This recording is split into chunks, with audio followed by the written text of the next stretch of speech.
Hi! Hello! అందరికీ నమస్కారం. ఈరోజు ఒక స్పెషల్ ప్లేస్‌కి తీసుకొచ్చాను మిమ్మల్ని అందరిని కువైట్‌లో. ఈ ప్లేస్ చూసి ఎంజాయ్ చేద్దాం.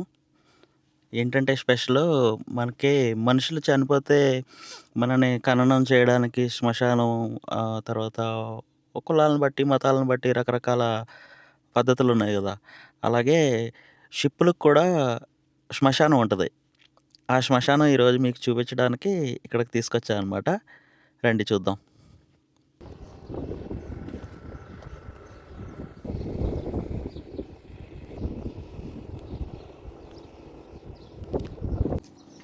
టడన్ టడాయ్ ఇదిగోండి. ఇదే షిప్పుల శ్మశానం అంటారనమాట ఇది. గోస్ట్ షిప్స్ అని గూడా అంటారు ఈటిలిని. అంటే ఎక్స్‌పైరీ అయిపోయిన షిప్పుల్ని ఇలాగా ఒక ప్లేస్‌లోకి తీసుకొచ్చి డాక్ చేసేత్తారనమాట. డాక్ చేయడం అంటే నిలిపేయడం, షిప్‌ని ఆపడం. చూడండి ఇవి షిప్పుల్లో అంటే చిన్న చిన్న షిప్పులివి. ఈటిల్లో వాడిన ఇంజిన్‌లు ఇలా ఉంటాయి. షిప్పుల్లోయి చిన్న చిన్న షిప్పుల్లో ఇంజిన్‌లు ఇవి. నేను చాలా ట్రై చేశాను చాలా రోజుల నుంచి ఇక్కడికి రావడానికి. కానీ ఎలా రావాలో, ఎక్కడికి రావాలో తెలియలేదు. తెలియక ఇన్ని రోజులు లేట్ అయిపోయిందనమాట. చూడండి ఈ గొలుసు దీన్ని మనం ఎత్తగలమా? చెత్త పట్టుకుని. ఎంత లావున్నదో చూడండి. ఇది యాంకర్ అంటారు కదా దీన్ని. యాంకరా ఏమంటారో నాకు తెలీదు. కామెంట్ పెట్టండి. లంగర్ కదండీ! లంగర్ అంటారు కదా! ఇది ఇంత పెద్ద గొలుసు. షిప్‌ని ఆఫ్ చేయడానికి ఉపయోగించేదాన్ని ఇదే. యాంకర్ ఏమో ఇది. అప్పుడు షిప్‌ని ఆపడానికి నీటిలోకి ఆ పొడవైన లంగర్‌ని వదిలినప్పుడు భూమిలోకి చొచ్చుకుంటూ పోయి షిప్‌ని ఆపడానికి ఉపయోగపడేది ఇదే కదా! ఇంజిన్స్ ఇవన్నీ.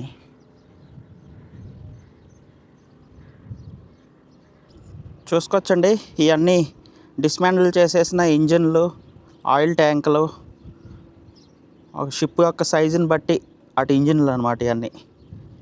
ఇంక ఇవన్నీ ఇనుము మొత్తం కరిగించేసి మళ్ళీ దేనికైనా ఉపయోగిస్తారనమాట. ఒకసారి షిప్ డేట్ ఎక్స్పైరీ అయిపోయిన తర్వాత ఇంకా అందులో ఏమీ ఉపయోగించరండి ఇంకా. మొత్తం అంతా స్క్రాపే ఇంకా. ఎంతెంత పెద్ద ఇంజిన్లు కదా! చాలా పెద్ద ఇంజిన్లు. చూడండి ఈ షిప్పు మొత్తం ఎలా పార్ట్ల కింద డిస్మాంటిల్ చేసేస్తున్నారో. ఒక షిప్‌ని తయారు చేయడానికి ఎంత కష్టపడతారో ఆ షిప్‌ని డిస్మాంటిల్ చేయాలంటే అంతకన్నా ఎక్కువ కష్టపడాలంట. ఆ షిప్‌ని పార్ట్ల కింద విడదీసి డిస్మాంటిల్ చేయడమే చాలా కష్టం అని చెప్పారు ఇక్కడున్న ఒక ఆయన. ఆయన కొంచెం 2 విషయాలు వీడియోలో మాట్లాడండి సార్ అంటే సిగ్గుపడిపోయి మాట్లాడడానికి రాలేదనమాట. షిప్ లోపల చూడండి ఇలా ఉంటుందన్నమాట. లోపల కింద అనమాట ఇది ఇంజిన్లు అన్నీ ఉండే చోటు. ఎక్కువ లోపలికి వెళ్ళొద్దు, అన్నీ ఎక్కడికక్కడ కట్ చేసి పెట్టేశాము, మళ్ళీ ఏదైనా ఊడి పడుతుంది మీద అని చెప్పారు. అందుకోసం నేను ఎక్కువ లోపలికి రాలేదు. ఇది ఒక క్యాబిన్ అనమాట. మొత్తం స్పాంజులు, దూదులు అలాంటి క్లాత్ లాంటివన్నీ తగలబెట్టేశారు. మిగిలిన ఐరన్ అంతా ఎక్కడెక్కడ పార్ట్ల కింద కట్ చేసి తీసేస్తున్నారనమాట. ఇప్పుడు మనం లోపలికి వెళ్ళి చూసిన షిప్ ఇదేనండి. అందులోకి వెళ్ళి చూసామన్నమాట లోపలికి. వెనకాల అన్నీ షిప్లే. చూడండి ఎన్ని షిప్లు ఉన్నాయో మీకు కనపడుతున్నాయి అనుకుంటున్నాను. మరి ఎండ చాలా ఎక్కువ ఉంది ఈరోజు. చాలా దారుణంగా ఉంది ఎండ. చాలా షిప్లు ఉన్నాయి ఇక్కడ. మరి కెమెరాలో మీకు కనపడుతున్నాయో లేదో క్లియర్గా నాకు తెలీదు. కామెంట్ చేయండి. షిప్పులకి చాలా రకాల యాడ్స్ ఉంటాయండి. ఫిషింగ్ హార్బర్ అంటారు, దాన్నేమో చేపల వ్యాపారం కోసం ఉపయోగిస్తారు. పోర్ట్ అంటారు. పోర్ట్ అంటే ఎగుమతులు, దిగుమతులు, లోడింగు, అన్లోడింగు, ఇంకా రకరకాల బిజినెస్లకు సంబంధించిన విషయాలన్నీ పోర్ట్లో జరుగుతాయి అన్నమాట. తర్వాత డాక్ యార్డ్ అంటారు. డాక్ యార్డ్ అంటే షిప్పుల్ని నిలపడం, వాటికి రిపేర్లు చేయడం, ఇలాంటి పనులన్నీ అక్కడ చేస్తూ ఉంటారు. ఇది షిప్ గ్రేవ్ యార్డ్ అనమాట. గ్రేవ్ యార్డ్ అంటే శ్మశానం. షిప్పులకి ఎక్స్పైరీ డేట్ అయిపోయిన తర్వాత ఇలా తీసుకొచ్చి శ్మశానాల్లో షిప్పుల యొక్క శ్మశానాల్లో పెట్టేస్తారనమాట. పెట్టేసి అక్కడి నుంచి వాటిని పార్ట్ల కింద విడదీసి ఉపయోగపడే పార్ట్లన్నీ ఉపయోగించుకుంటారు, ఉపయోగం లేని అన్నీ తీసేస్తారు. బాగా పెద్ద పెద్ద షిప్పులు అయితే వాటిని ఏం చేస్తారంటే ముంచేస్తారు సముద్రంలో. ఎందుకంటే షిప్ని తయారు చేయడం కంటే షిప్ని పార్ట్ల కింద సపరేట్ చేసి విడగొట్టి వాటిని అలా చేయడమే చాలా కష్టమైన పని. అందుకని వాటిని అంత ఖర్చు పెట్టి వాటిని ఉపయోగం ఉండదన్నమాట. అందుకోసం షిప్పుల్ని డిస్మాండిల్ చేయకుండా పెద్ద పెద్ద షిప్పుల్ని సముద్రం మధ్యలోకి తీసుకెళ్ళి ముంచేస్తారు వాటర్లో. ముంచేసినప్పుడు ఏమవుతుందంటే అది సముద్రం అడుగున చాలా రకాల జీవరాశులు ఉంటాయి కదా, చేపలు, చాలా రకాల జీవాలు ఉంటాయి సముద్రం కింద. అవన్నీ కూడా అందులో నివాసం ఉండి వాటికి ఒక గృహంలాగా, ఒక ఇల్లులాగా ఉపయోగించుకుని వాటి మనుగడ సాగిస్తాయి అన్నమాట. అలాగా ఉపయోగిస్తారు షిప్పుల్ని. చూసుకోవచ్చు మీరు వీడియోలో ఎన్ని షిప్లు ఇక్కడ అలాగా ఉన్నాయో. చాలా ఉన్నాయి, పెద్ద పెద్ద షిప్పులు, బోట్లు, చిన్నవి పెద్దవి ఉన్నాయి. బాగా పెద్దవి అయితే సముద్రంలో ముంచేస్తారు, ఇక్కడ వరకు తీసుకురారు. ఓ మాదిరిగా ఉన్నాయన్నీ ఇక్కడికి తీసుకొచ్చి వాటిని పార్ట్ల కింద సపరేట్ చేసి ఉపయోగిస్తారనమాట. అది చూడండి, ఈరోజు వాటర్ బాగా కొంచెం ఎక్కువ ఉందన్నమాట. ఇక్కడ వరకు వచ్చింది వాటర్ తక్కువ ఉంటే మనం అక్కడ ఉన్న షిప్పుల్లోకి కూడా వెళ్ళి ఎక్స్ప్లోర్ చేయొచ్చు.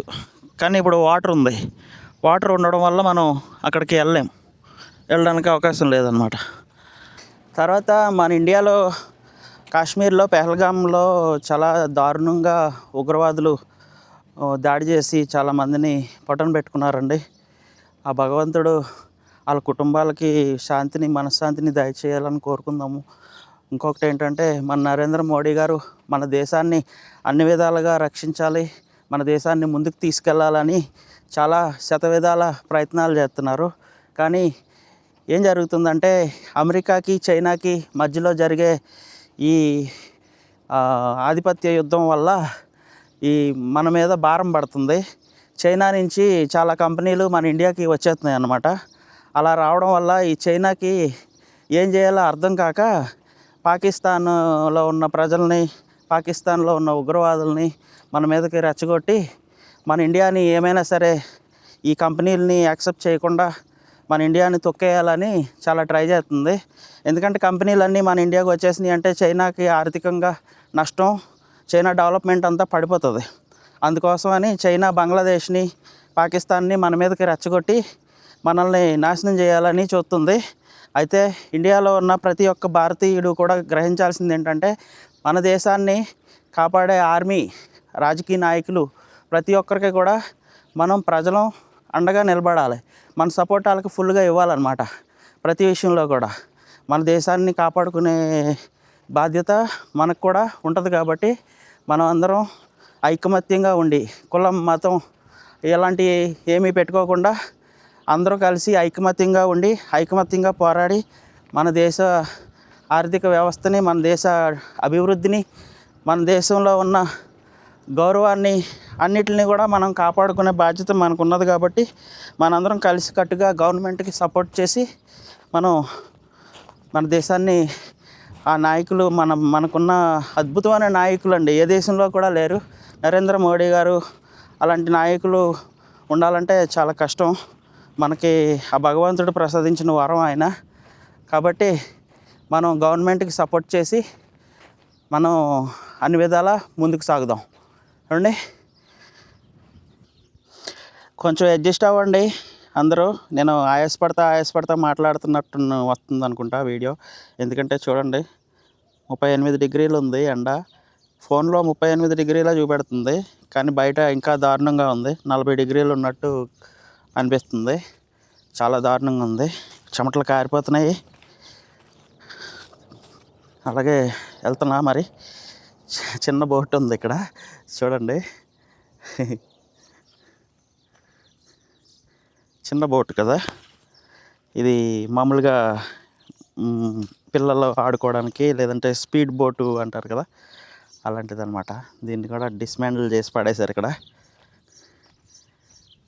ఫెర్రీ అంటారు కదండి, సాధారణంగా కొన్ని ఏరియాల్లో చూస్తూ ఉంటాము. ఆ ఏరియాల్లో ఫెర్రీలు ఉంటాయి కదా, అలాంటి ఫెర్రీ అనమాట అది.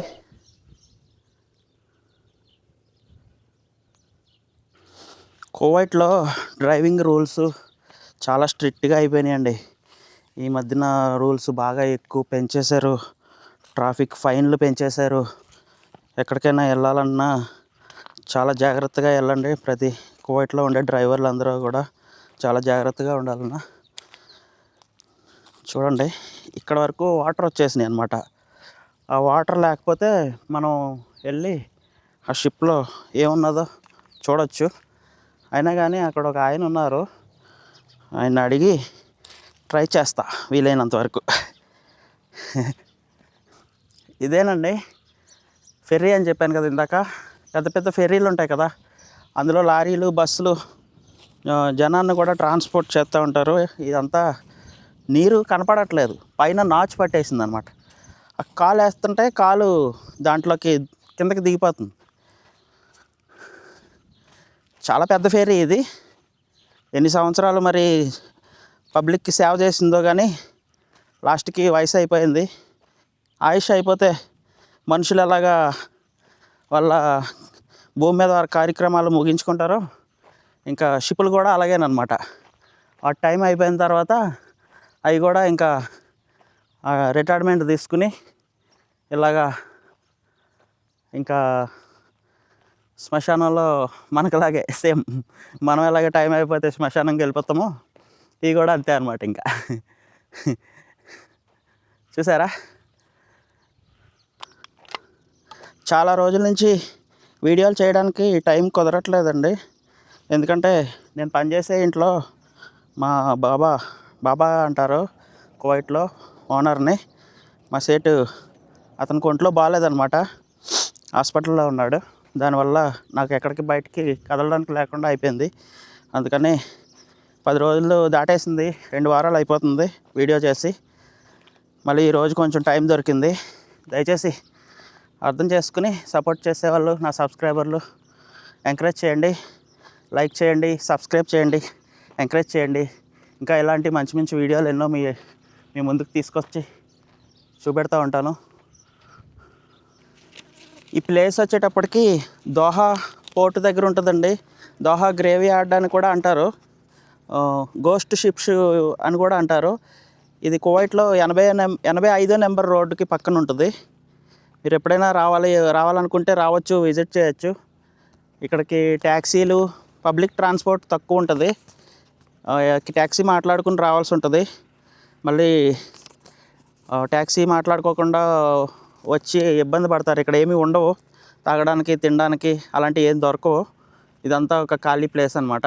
ఇక్కడ ఈ షిప్పులను మాత్రమే, పాడైపోయిన షిప్పులను మాత్రం ఇలాగ డాక్ చేసి పెడతారనమాట.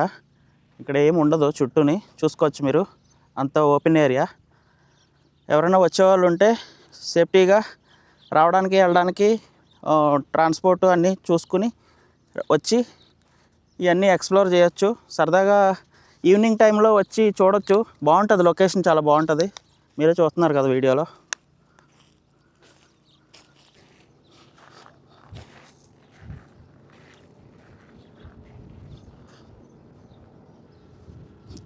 ఇందాక నుంచి మీకు అందరికీ ఎక్స్ప్లోరింగ్ చేద్దామంటే ఇదిగో ఇక్కడ ఈ సార్ గారు ఉన్నారనమాట. నాకు కుక్కలంటే చాలా భయం అండి, అందుకోసమని అటు ఇటు కదలలేక అలా ఉండిపోయాను ఇక్కడే. మీరు చూసుకోవచ్చు, ఈ షిప్ని కట్టడానికి ఉపయోగించే తాడు చూసారా, ఎంత లావు ఉన్నది ఇది, ఎంత లావు ఉన్నదో చూడండి. నా చెయ్యి కూడా ఇలాంటి 3 చేతులు అయితేనే కానీ దీన్ని చుట్టూ సరిపోవు, అంత పెద్దగా ఉంది.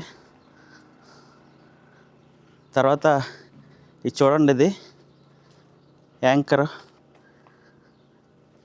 ఎంత పెద్దది ఉందో. ఈ తాడుని కట్టడానికి ఉపయోగించేది అనమాట అది. దీనికి సంబంధించిన మోటార్లు అన్నీ లోపల ఇలా ఉంటాయి. ఇది సైలెన్సర్, పైకి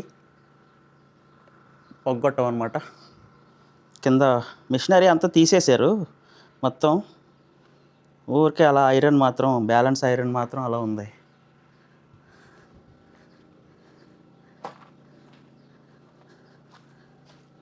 ఇక్కడ కొంతమంది కొన్ని బోట్లలో వాళ్ళ రూముల్లాగా వాటిని తయారు చేసుకుని వాటిలో కూడా ఉన్నారు కొంతమంది అన్నలు ఇక్కడ పనిచేసే వాళ్ళు అనుకుంటా వాళ్ళ దగ్గరికి వెళ్దామంటే వాళ్ళు ఎక్కడ లోపల వాటర్లో ఉన్న షిప్పుల్లో ఉన్నారు, బయట ఎక్కడా లేరు. అదండి మరి. హడావుడిగా నడుచుకుంటూ కారులోకి వచ్చేసానండి. ఇంకా బయట మబ్బుగా ఉంది. మబ్బుగా ఉంటే 38 డిగ్రీలు ఉంది చూడండి, దోల తీరిపోతుంది బయట. చాలా ఎండగా ఉంది. కువైట్లో అంతేనండి, 40 డిగ్రీల లోపు ఉంటే నార్మల్ టెంపరేచర్ లాగా అనిపిస్తుంది, 40 దాటితే ఎండ ఎక్కువ ఉన్నట్టు ఇక్కడ అర్థం అన్నమాట. ఎలా ఉందండి, నచ్చిందా ఈరోజు బ్లాగ్ మీకు? వీడియో మీ అందరికీ నచ్చినట్లయితే ఖచ్చితంగా సబ్స్క్రైబ్ చేసుకుని లైక్ చేసి షేర్ చేయండి, ఎంకరేజ్ చేయండి. ఓకేనా? అందరికీ బాయ్. మరొక కొత్త వ్లాగ్తో, కొత్త వీడియోతో, కొత్త ప్లేస్తో తొందరలో మళ్ళీ కలుసుకుందాం. అందరూ ఐకమత్యంగా ఉండండి. జై భారత్, జై హింద్. బాయ్.